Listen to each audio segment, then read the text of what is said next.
Hello दोस्तों, कैसे हैं आप लोग। मैं उम्मीद करता हूं कि आप लोग अच्छे होंगे और अपने अपने तैयारियों में अब लग जाएंगे। मैं आप लोगों को बता दूं, 7वें चरण की शिक्षक बहाली को लेकर छात्रों में बहुत ज़्यादा संशय है। एक तो इसका सिलेबस को लेकर संशय है, लेकिन मैंने जो सिलेबस कराए हैं मैं इस वीडियो के डिस्क्रिप्शन में उसका लिंक दे दूंगा। अगर वो आप देखते हैं तो आपको काफ़ी पसंद आएगा, मुझे ऐसा मानना है। और आप भी जब उस वीडियो को देखेंगे तो आपको भी लगेगा कि हाँ, जो सर बता रहे हैं वो बिल्कुल सही है।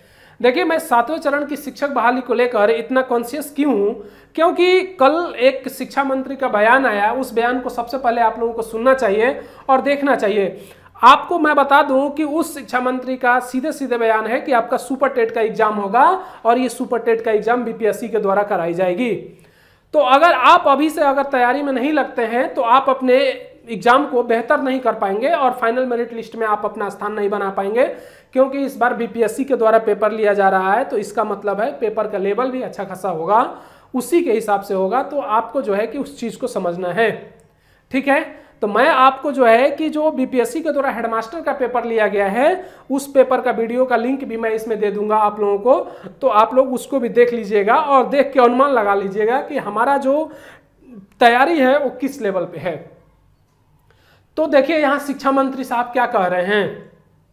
तो जो मतलब है, इस ढंग की चीज़ें को हवा देते हैं लोग, उनको ये समझना चाहिए कि हमें आखिर अल्टीमेटली देनी क्या है। हमें तो क्वालिटी एजुकेशन देना है ना, गुणवत्तापूर्ण शिक्षक बहाल करके गुणवत्तापूर्ण शिक्षा देनी है।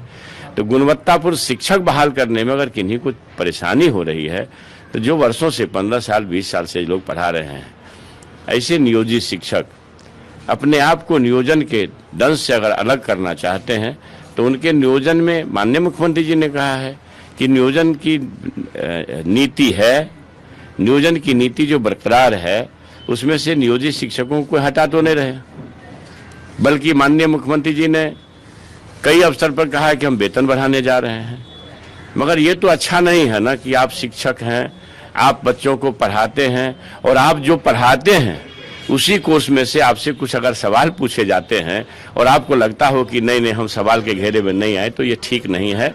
आप अगर राज्यकर्मी का दर्जा चाहते हैं तो एक कदम आगे बढ़ने के लिए थोड़ी मेहनत करिए। ऐसा नहीं है कि आप बीडीओ साहब हैं, सीओ साहब हैं या किरानी साहब हैं या बाबू लोग हैं कि भाई आपको पढ़ाई से रिश्ता छूट गया। आप तो लगातार पढ़ाई के संपर्क में हैं। शिक्षक तो पढ़ाई के संपर्क में रहते हैं कि इससे क्वालिटी एजुकेशन बेहतर हो पाएगी। बेहतर ना, आप इन्हीं बताइए ना कि क्वालिटी शिक्षक बहाल होंगे, गुणवत्तापूर्ण शिक्षक बहाल होंगे, तभी तो गुणवत्तापूर्ण शिक्षा मिल पाएगी आम लोगों को। इसलिए हमारे राज्य के हित में, माता पिता के हित में, छात्रों के हित में, और फिर सबसे बड़ी चीज जो है, ज्ञान की भूमि अगर भारत है तो उसके सबसे बड़े आधार बिहार है। तो ज्ञान की भूमि बिहार है, अहिंसा की भूमि बिहार है, दुनिया को शून्य का ज्ञान दे करके गणित का बोध कराने वाली धरती बिहार है। तो जो ज्ञान का परचम विरासत में हमारे यहाँ लहराता रहा है, इसके लिए चिंतित हमारे राज्य नेतृत्व हैं, माननीय मुख्यमंत्री जी नीतीश बाबू और उप मुख्यमंत्री तेजस्वी प्रसाद यादव जी। तो इसको लोग को स्वीकार करनी चाहिए और इस बात को अनावश्यक तुल नहीं देनी चाहिए।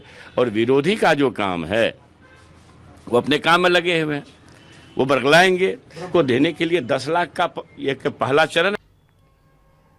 देखिए, शिक्षा मंत्री का साफ साफ बयान है कि बिहार में उच्च गुणवत्ता को बनाए रखने के लिए, यानी कि शिक्षा की क्वालिटी को बनाए रखने के लिए हमें अच्छे शिक्षकों की जरूरत है। इसलिए हमने नियमावली में चेंज किया है, बदलाव किया है, और ये नियमावली सबके ऊपर लागू होती है। जो पहले से जो है कि ऑलरेडी पास कैंडिडेट हैं, अगर मैं उनकी बात करूं जो वर्तमान में धरना प्रदर्शन कर रहे हैं, और बहुत सारे छात्र ऐसे हैं जिन्होंने अभी तक जो है कि एग्जाम नहीं दिया हुआ है, वो पहली बार देंगे, ठीक है। तो उनके लिए तो सुनहरा मौका है।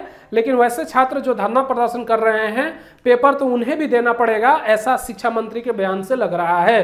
तो अगर वो पेपर देते हैं तो मैं कहूँगा कि वो पेपर दें, बेहतर प्रदर्शन करें और अपना स्थान बनाएं।